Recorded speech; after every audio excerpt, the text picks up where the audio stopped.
Right, and so we've got to the end of the second turn now, and let's just look at the board as a whole. As you can see, it's fleshing out a little bit.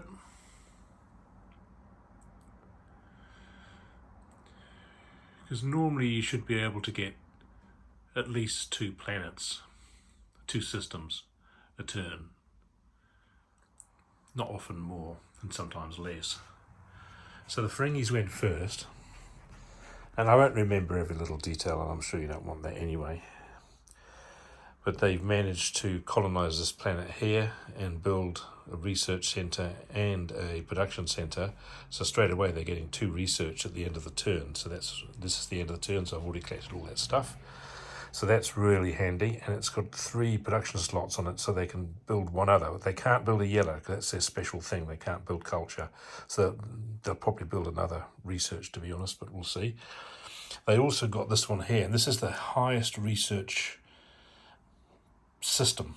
It's asteroid field, and you have to put a control node in the center of it, but you can have up to 4 production on that, and that's really high.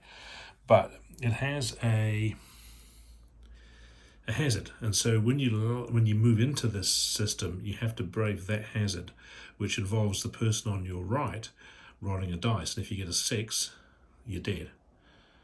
Less shields, but they've got no shields, and as you can see there's no one there, so the Andorians must have rolled a 6, and that means that the exploration card, you don't get to see it, it just goes underneath for the next person to get into that space, who also have to roll a 6.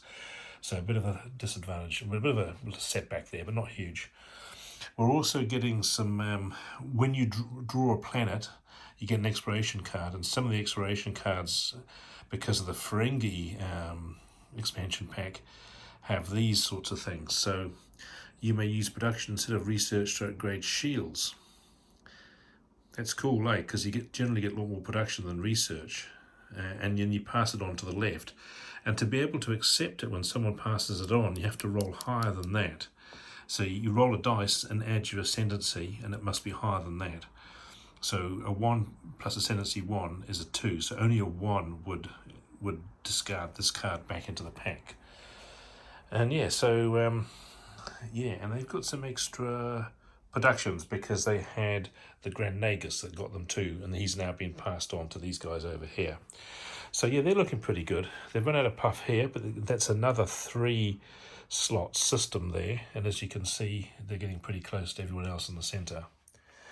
Now, yeah, these guys, the Romulans, they went pretty well. I think again, yeah,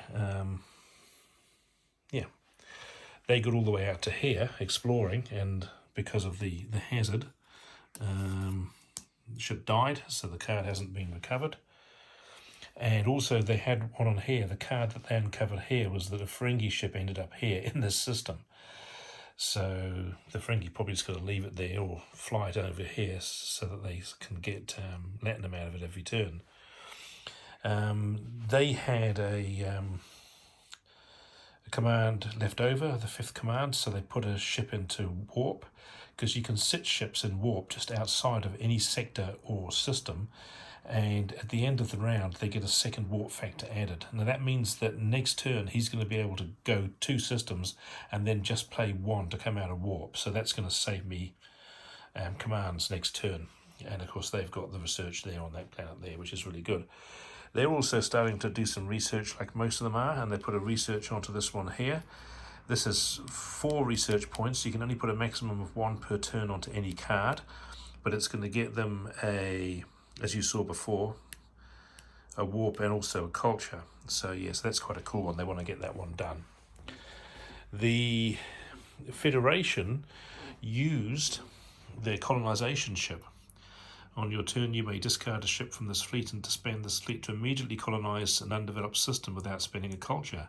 And because culture is so precious, and to colonize, you've got to spend a culture and kill the ship in the system, a ship in the system. That is really cool. So they built one in the first turn, and because you can have 1 fleet per ascendancy level, and they flew it to there and immediately colonized that, which got them ahead of anyone else in terms of being able to develop a colony. Unfortunately, it hasn't gone quite so well since. because they had, was it them who had the ship's system destroyed? No, it was the Ferengi had the system destroyed. I forgot that. The Ferengi initial system came out to here, was on a shorter one of these, and they drew a card, an exploration card, that basically said, meet this criteria or the whole system and your ship in it is destroyed, and so they didn't meet it, so the ship got destroyed. So that's the second attempt at building out this way, just FYI.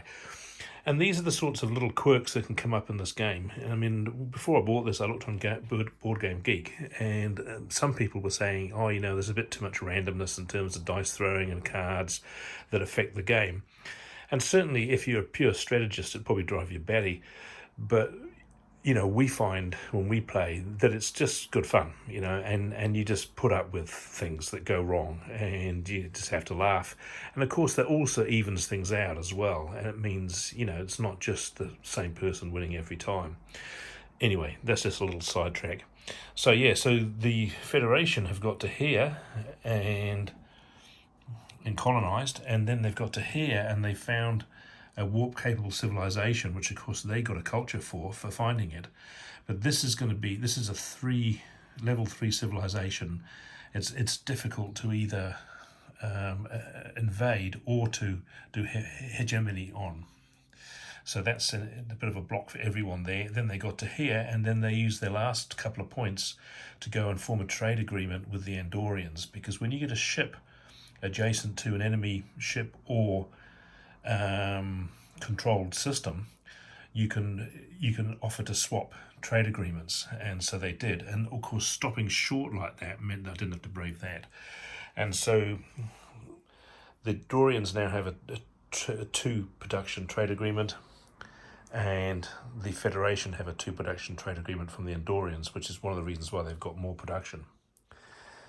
And lastly, the Andorians, yeah, they've done quite well. They're sort of spread out. Now, a key thing to remember as well is that these system disks, when there's only one space lane connected to it, you can move them anytime you like. So, and anyone can. So someone, if the Federation wanted to come across here, they could move this disk right around to there. And even though it's an Andorian system, or will be soon, the Dorians can't stop it. So remember that until they're anchored in place by 2 space lanes, a system can be moved. So this system here can't move past, well, it could, because you could push that one right round to there, right out of the way, and then move that one right there. But you can't lift them over things. So, you know, but once they're anchored in space, they're anchored in space. So again, the Andorians are doing quite good. They've got a level 2 system there, which is a bit of a bummer because they're quite difficult. It's going to be a while before they can develop that. But here they've got a pre-warp level 0 system.